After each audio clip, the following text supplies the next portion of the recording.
Shalom Alaihim, Bapak Ibu, Saudara-saudari yang dikasihi di dalam Tuhan. Sebelumnya saya mengucapkan selamat hari Minggu, selamat beribadah dan melayani Tuhan. Kita bersyukur bisa berjumpa dalam pembelajaran firman Tuhan. Kita berdoa. Bapa, di dalam nama Tuhan Yesus, terima kasih untuk waktu ini kami akan belajar firman-Mu. Dan biarlah Roh Kudus yang menolong kami, memberikan penerangan kepada hati kami, sehingga kami sanggup mengerti kebenaran firman-Mu ya Bapak. Dalam nama Tuhan Yesus kami berdoa. Haleluya. Amin.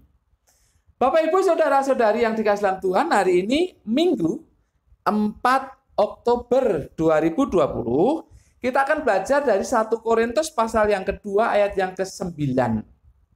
1 Korintus pasal yang kedua ayat yang ke-9. Judulnya adalah Tuhan menyediakan. Tuhan menyediakan. Bapak Ibu Saudara-saudari yang dikasihi dalam Tuhan, ayat ini merupakan ayat favorit bagi kebanyakan orang Kristen. Lalu mereka mengkaitkan, bahkan pengkhotbah pun mengkaitkan langsung dengan perkara jasmani. Oh, tunggu dulu dek. Itu bukan perkara jasmani. Kita harus perhatikan perkara yang primer dulu. Kebenaran yang sejati dulu. Bapak Ibu Saudara-saudari yang dikasihi dalam Tuhan, Paulus menulis ayat ini dengan mengutip Yesaya pasal 64 ayat yang ke-4. Saya bacakan. Tidak ada telinga yang mendengar dan tidak ada mata yang melihat seorang Allah yang bertindak bagi orang yang menanti-nantikan Dia. Hanya Engkau yang berbuat demikian. Memang pengutipan oleh Paulus ini tidak letterlek, tidak sama persis, tetapi maknanya diambil lalu Paulus menulis di ayat ini. Paling tidak ada dua hal penting yang berkaitan dengan apa yang disediakan oleh Tuhan. Yang pertama, yang disediakan oleh Tuhan ini berkaitan dengan yang tidak tersentuh oleh manusia atau yang tersembunyi bagi manusia. Tidak tersentuh oleh panca indera. Di sini diwakili oleh mata dan telinga. Saya bacakan. Apa yang tidak pernah dilihat oleh mata dan yang tidak pernah didengar oleh telinga. Mata dan telinga ini mewakili panca indera. Tidak bisa menyentuh apa yang disediakan oleh Tuhan itu. Juga tidak tersentuh oleh hati. Perhatikan bagian selanjutnya. Dan yang tidak pernah timbul di dalam hati manusia. Apa itu yang tidak tersentuh oleh panca indera dan tidak tersentuh oleh hati? Apa itu? Bapak Ibu, kalau kita melihat konteksnya, yaitu di dalam Perjanjian Lama, di mana ayat ini dikutip dari Yesaya tadi. Itu yang tidak tersentuh oleh manusia atau yang tersembunyi bagi manusia adalah Injil keselamatan. Injil keselamatan. Bapak Ibu perhatikan, pelajari bahwa nabi-nabi pun tidak bisa melihat secara nyata Injil keselamatan ini. Hal-hal yang berkaitan dengan Injil keselamatan itu banyak. Pengampunan dosa itu berkaitan dengan Injil keselamatan. Penebusan itu juga. Pembenaran oleh iman itu juga. Kedamaian dan juga sukacita. Itu adalah hal-hal yang berhubungan atau berkaitan dengan Injil keselamatan. Jadi yang tidak tersentuh oleh manusia, yang tersembunyi bagi manusia, yang tidak tersentuh oleh hati manusia, itu adalah Injil keselamatan. Dan ini disediakan oleh Tuhan. Ini disediakan oleh Tuhan, luar biasa. Bapak Ibu, kepercayaan lain yang berkaitan dengan penyembahan berhala, dewa-dewa itu tidak pernah menjanjikan hal yang seperti ini. Ketika hal ini disampaikan kepada bangsa Israel oleh Yesaya, ini merupakan sesuatu pengharapan yang luar biasa. Injil keselamatan. Dan dalam perjanjian baru kita tahu persis Injil keselamatan itu nyata. Karena Tuhan sendiri hadir dengan nyata di hadapan manusia. Injil keselamatan itu yang disediakan oleh Tuhan. Luar biasa. Ini perkara primer, perkara utama. Jauh lebih besar, jauh lebih bermakna daripada perkara-perkara jasmani, daripada perkara-perkara sekunder yang saya katakan tadi. Ini perkara primer penting sekali bagi kehidupan manusia dan itu disediakan oleh Tuhan. Luar biasa. Kalau yang kedua kita bisa melihat dari konteks ayat ini adalah mengenai hikmat. Hikmat juga disediakan oleh Tuhan. Hikmat diperlukan untuk kehidupan ini. Hikmat diperlukan untuk menjalani kehidupan ini. Baru yang ketiga ini efeknya, dampaknya. Ini bukan arti utama tetapi dampaknya, efeknya, yaitu perkara jasmani. Perkara jasmani disediakan juga oleh Tuhan bagi orang-orang yang percaya kepadanya. Karena ketika orang menerima Injil keselamatan itu, masakan hal-hal jasmani tidak dicukupkan. Masakan kebutuhan-kebutuhan jasmani tidak dicukupkan. Tetapi ini efek, ini dampaknya. Ini bukan arti utama dari apa yang dimaksud dari 1 Korintus pasal 2 ayat yang ke-9 tadi. Jadi yang utama apa yang disediakan oleh Tuhan adalah Injil keselamatan. Di sana terdapat pengampunan dosa. Di sana terdapat penebusan.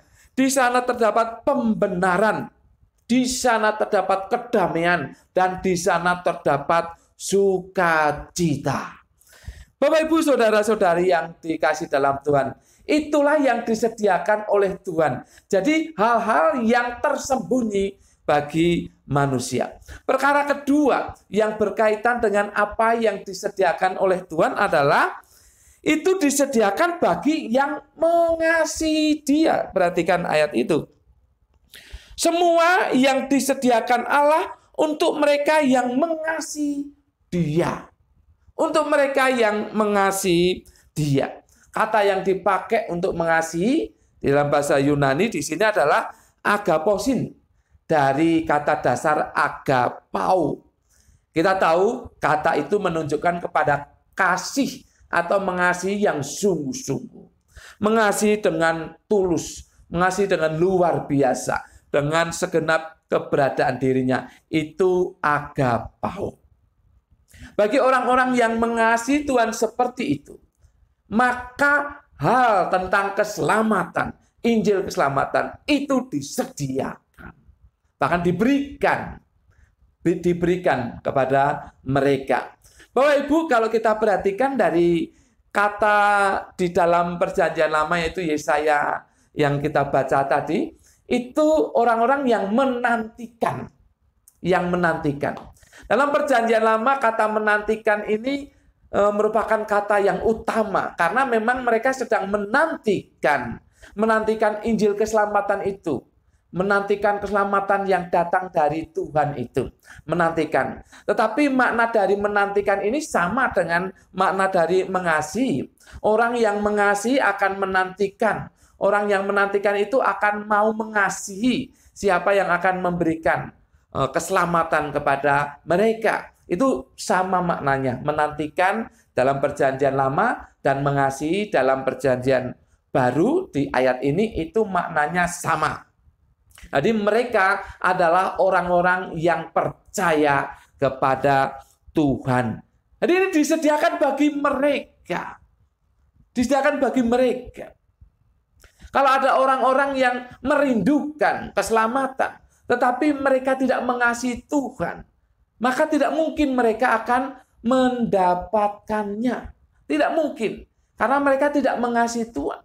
Mereka tidak menanti-nantikan Nah, ini tidak mungkin mereka akan mendapatkannya. Jadi jelas sekali bahwa apa yang tersembunyi itu, yaitu Injil keselamatan, itu disediakan bagi mereka, bagi orang-orang yang menanti-nantikan dan mengasihi Tuhan. Bagi yang tidak akan disediakan.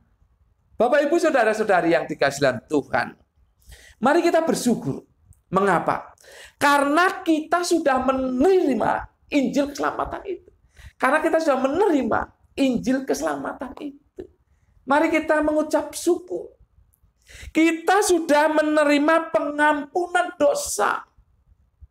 Kita sudah menerima penebusan. Bapak Ibu, luar biasa. Kata penebusan di dalam Perjanjian Baru ini dipakai luar biasa dalamnya. Yaitu seperti gambaran seseorang yang ada di pasar perbudakan, lalu kemudian ditebus dengan harga yang lunas, lalu diambil dari tempat itu dan dijadikan merdeka. Luar biasa mengenai penebusan. Jadi kita bersyukur, karena dulu kondisi kita adalah orang-orang yang diperbudak oleh dosa, dan kemudian ditebus oleh Tuhan dengan harga yang mahal dan lunas. Kemudian kita diangkat dari perbudakan dosa itu dan dijadikan orang merdeka. Kita bersyukur, itu kita terima. Jadi penebusan semacam itu kita terima. Kita juga menerima salom, bukan? Kita menerima kedamaian. Dalam bahasa Yunani itu eirene. Kita menerima salom, damai sejahtera. Selanjutnya kita menerima sukacita. Jadi hal-hal yang berkaitan dengan Injil keselamatan sudah kita terima. Maka kita harus bersyukur, Bapak Ibu. Kita harus bersyukur karena sudah menerima Injil keselamatan. Nah, oleh sebab itu jangan menyakiti hati Tuhan lagi. Kalau kita sudah menerima Injil keselamatan, jangan menyakiti hati Tuhan lagi. Bagaimana caranya? Kita kembali dalam kehidupan lama kita. Kita kembali mengikuti keinginan daging kita. Itu menyakitkan hati Tuhan. Kalau kita sudah menerima apa yang disediakan oleh Tuhan, yaitu Injil keselamatan bagi kita itu, maka jangan kembali kepada perbuatan lama kita. Luar biasa. Kita tidak pernah memikirkan itu, tetapi Tuhan menyediakan bagi kita. Bahkan memberikannya bagi kita. Saat ini, status kita adalah orang yang sudah menerima apa yang disediakan oleh Tuhan itu. Yaitu kita sudah menerima keselamatan dari Tuhan. Sekali lagi, bersyukurlah dan jangan kembali kepada kehidupan lama kita. Amin. Mari kita berdoa.